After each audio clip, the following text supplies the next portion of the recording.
Lee, just want to start with you. I mean, what do you make of the Philippines market? I know you've had quite a lot of experience here. You were based here. I mean, what do you make of it? Just sort of a few reflections would be useful. Thank you. I think from different points.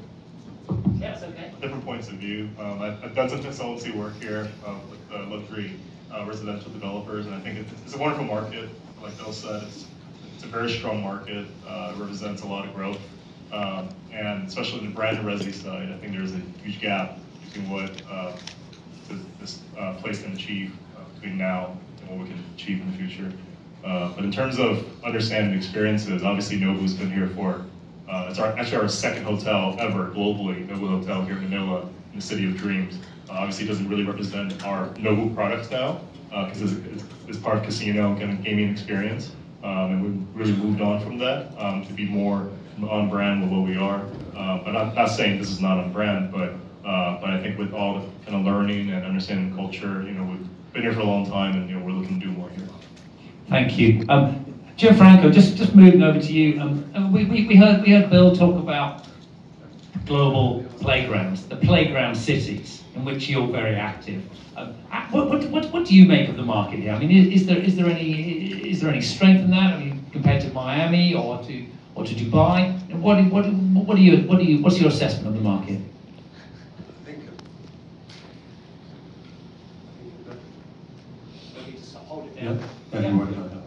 I think a branded resi is not anymore limited to few cities. Of course, Miami and Dubai was fantastic, still great. They grow and they change, they go on there. Bill mentioned before, we got here in Manila the Trump Tower and Armani already many years ago. So this market was already interesting. It was one of the first in Asia to move in this direction. I think now there is a third cycle, like Bill mentioned, where this market is ready. The Filipino is a very demanding audience. They travel a lot, they have a high expectation, and now the market here it grew so much and reached a price point that can be, for some project, associated to luxury brand. So we have a great expectation for this market, and there are already some requests for some of the top brands we manage. Urban or resort? Both sides, because our portfolio goes from Dolce & Gabbana to Armani, to Karl Lagerfeld, to Missoni, so there are already beach clubs around the world, and these customers looking for different kind of experience. So we believe Philippines offers a lot of both sides. Resort, I have high expectation for resort, honestly, but as well for the city. I think things will come in. Thank you, Gianfranco. Khun Rin, Ascot, 30 years in the market, is that correct? Yes, correct. And how many properties? I might have to go for you on that. 19 properties in the Philippines? We have 16 operating. 16 operating. And 14 in the pipe. Okay.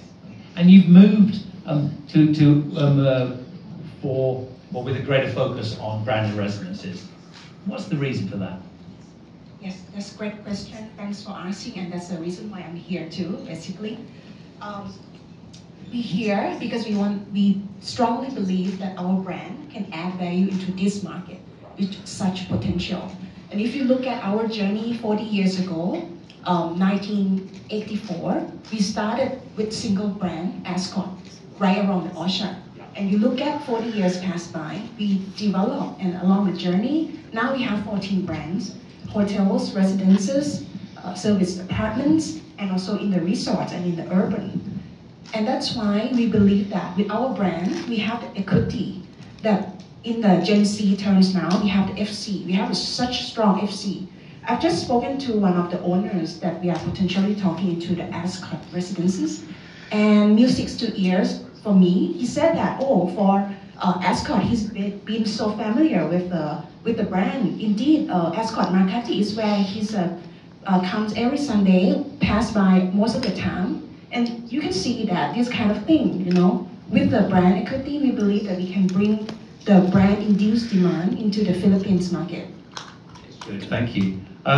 Vanessa, just turning to you, just roll it back a little bit. I mean, how do you, just the definition, I know we talked about this a little bit before, the definition of branded residences for you. What would you say is kind of the clear, succinct definition of branded residences? It's a tough one, because I don't think there's a single sort of definition of branded residence. But branded residence to us is really, in a nutshell, is a residential development for sale in the open market that is affiliated with good design and services and linked with a well-known brand. So to me, that is a branded residence. And branded residence is usually a partnership between a developer, a property developer, and a brand. So the brand basically grants the developer the license to sell the product under a well-known brand, whichever it is, whether it's a fashion brand, a hotel brand, and they are allowed to use that, of course, develop the product under that brand standard, and then they could use that to sell. So to me, that is... The services component, though, has got to be central. Well, there are certain that has no service component, right? For example, one of the Century ones, they basically is a design product, but there are no. So the service is offered by the developer. So it's about the developer's reputation of delivering that kind of a so-called service. But whereas for us, for Ascott or Nobu or whatnot, we are known as a hospitality company that offers product with the brand. So when I say Ascott, I'm sure every one of you will have in your mind what to expect. So it's not just the product component of it, but it's also, you could imagine that, oh, there will be people wearing a uniform coming to me, I'll pay a concierge service, they will help me when I ring a bell, and offering all different kinds of service. That's what the brand guarantees. So a little bit No, more. no, it's good. Just on the hospitality part though.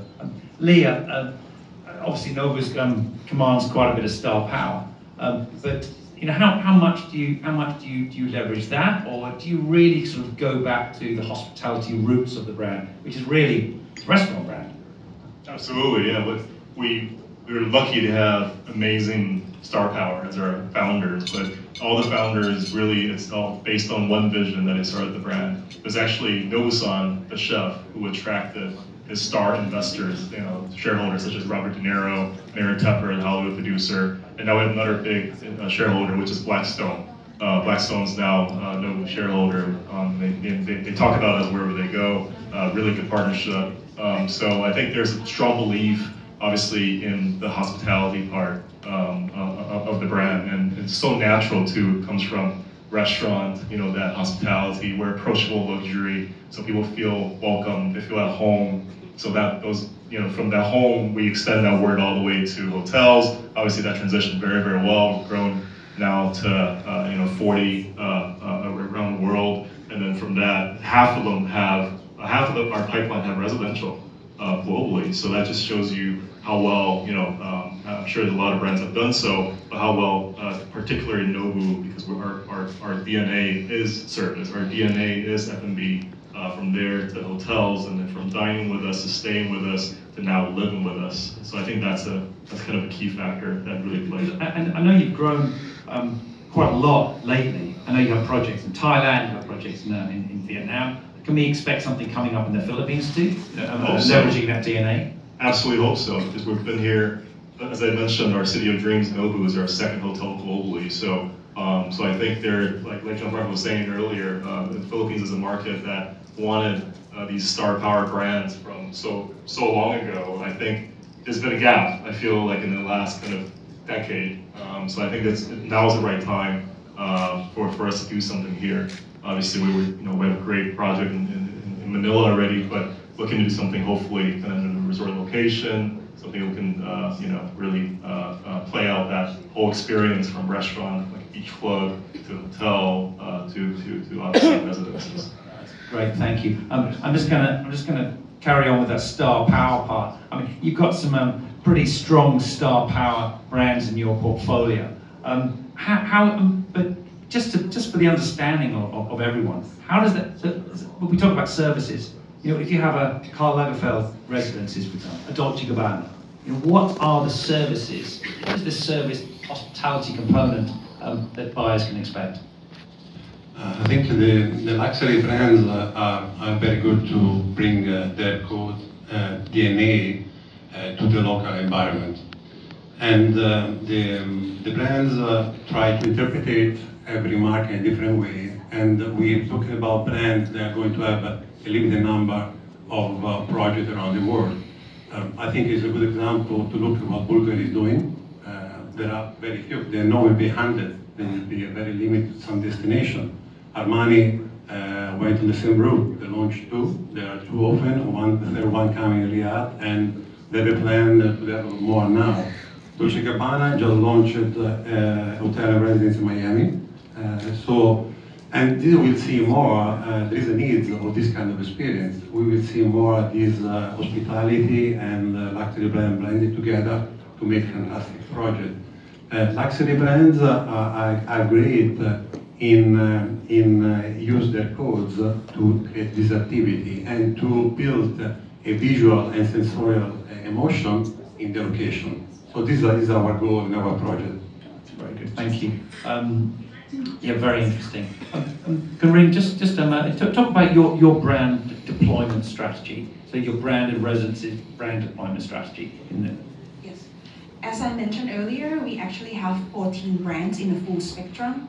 But because we believe that with the branded businesses, the key strategy here, and as you can see, that nowadays travelers, people want to resonate with the brand, want to have emotional connection with the brand, and that is key things for the brand business is to activate the lifestyle elements, and that means that when it comes to that angle, we wanted to focus into the higher end of our brands, which are consisting of Ascot for sure, the Crest collection, and Oakwood Premier.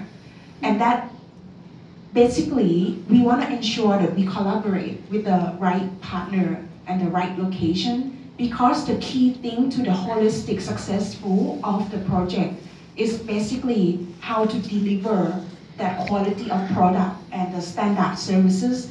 And that's, as our other guest Bills and Cindy also mentioned about, the brand representatives here are to activate those pieces all together. And that is why we strongly believe that the upper end or the higher tier will be able to activate it successfully. What sort of brand premium can you expect? Yes. So if you look about what the brands, and I'm talking on behalf of my colleagues here too, when people resonate to the brand, they want to feel that they totally experience the brand. And nowadays, the experiential traveling becoming people want to stay on purpose, travel on purpose. They want to find a meaning. They want to be part of the community. So those are the things that the brands could bring. Yes. Great. At the end of Bill's session, he talked very much about the future. And the future, because the market, the brand residence market in the Philippines is quite a complex market. It's very, very domestically driven, and that's how I see it. And it's not really, for several different reasons. We look at tourism, for example, tourism driving international buyers. Lee, in terms of your thinking, where's the opportunity, and how can that opportunity be seized in terms of attracting more international buyers into the Philippines and into brand residences? I think Bill already captured it really well. I'll quote Uncle Bill here, sorry. I think that the market is already there, right? I think when I consulted on luxury projects here, I asked around for the prices, how much they're going to sell at, compared to all the condos in Bangkok. It's actually, if not higher, at least equal to the luxury products in Bangkok. So it's already had a very high price, and people are still snatching things up. So the demand is there. So I think it's about how to capitalize on this demand with the brand premium, like Ren said. We look at usually about 30-35% premium as well. But how do you then capture that? Because I'm sure if they're agreed to paying that price, they can pay even more for that brand kind of sentiment. And with these investors, I think what they're looking for are two things. I think Cindy captured it perfectly. I think one is the emotional kind of attachment and sentiment to the brand. That's something they experienced when they were traveling to Europe or to the US, that they've experienced this brand, so they want that again. So those are the more of a sentimental buyers, but there's also the buyers who are very shrewd investors who know when they invest this much in a branded product, they're going to maintain that value. Especially, like I said, because Philippines is already so strong with kind of very premium residential development. These developers actually can be trusted. They're already trusted in the marketplace. So for them to do branded products, to me, is a big missed opportunity. It's a no-brainer too. What do you think is holding the market back, Gianfranco? I mean, when are we going to see Dolce & Gabbana residences in the next couple of years, or is it going to be 10, 15 years away? As I mentioned, the first one was launched in Miami as a mixed use, so it's a hotel and residence. They are planned for Maldives and for our destination. So I think there are a fantastic opportunity for those brands as well. I think this the market called the brand. So there is an audience that is interested in this cluster, in this community, and the sense of belonging is stronger every day. So it's not only related to one single brand, but we have these customers that travel around the world and are in love for one brand. So there is a car brand, there is a fashion brand, lifestyle brand. As well, like Bill mentioned, there is a very interesting growth in the wellness and longevity business that the brand, luxury brand, will be involved as well. So there are different directions that we can see, and where this brand will find place. Vanessa, from Ascot's perspective, what do you think is holding the market back in terms of international buyers coming into the market? Well, before I answer your question, I'm going to add on to the value proposition of branded residence in the Philippines. So actually, Ascot has launched quite a few branded residential projects. We have 4 in operations, 4 under development that are on sale already, and there are 4 that are in the pipeline that you will see very shortly for sale. So the first few were in the city. So it's a city product, urban product, and then we slowly moved to Cebu. So in terms of price premium that you could get, I'll use the one in the Somerset in Cebu, for example. The premium at launch was about 20 to 30% from the market price at launch. It was launched in 2017. And the absorption rate by 2017, end of 2018, it was 1 year and a quarter. We achieved 86% sale. So this is an example, live example in the Philippines, what a brand can do to accelerate sale and also to fetch the premium for the operator. I mean for the developer. We have a new launch also in Citadines and the Citadines brand. So to answer Rin's question, so we've been launching Somerset and Citadines branded residence so far. We haven't really gone into the luxury segment. Because for the luxury segment, you really need to get a partner who understands the value of branded residence and what it would do the brand. And because brand doesn't come free, so you need to have the developer to understand the value of it, that it could yield a premium or not.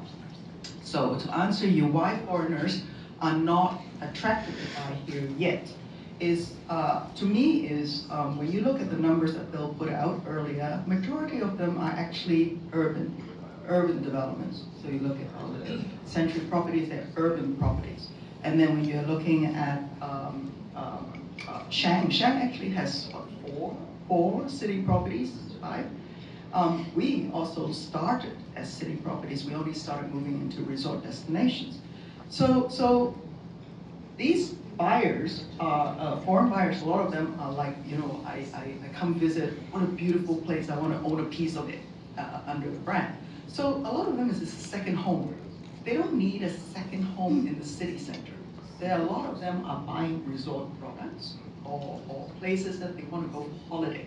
So urban is not necessarily where they want to go for holiday. And to buy the brand also is that they're not there all the time. That means it's not their primary residence. that means they could lock up and go anytime. So the branded residence gives them the assurance that while they lock up and go, someone is looking after the property.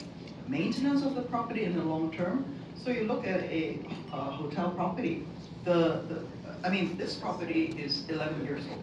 So you come in here, it doesn't really look 11 years old because it's very well maintained, it's properly managed. And that's what brand does to the branded residence as well. So these are the attraction, but in the Philippines, the developers are still pondering, because there's a lot of, like, for example, in Batangas, Cavite, you have beautiful large lands, plot of land, beautiful. You could sell it like in a heartbeat. But you need to convince the developer to stop selling land plots and build it, to sell villas or sell resort rooms, so that and build a resort, the master planning is super important.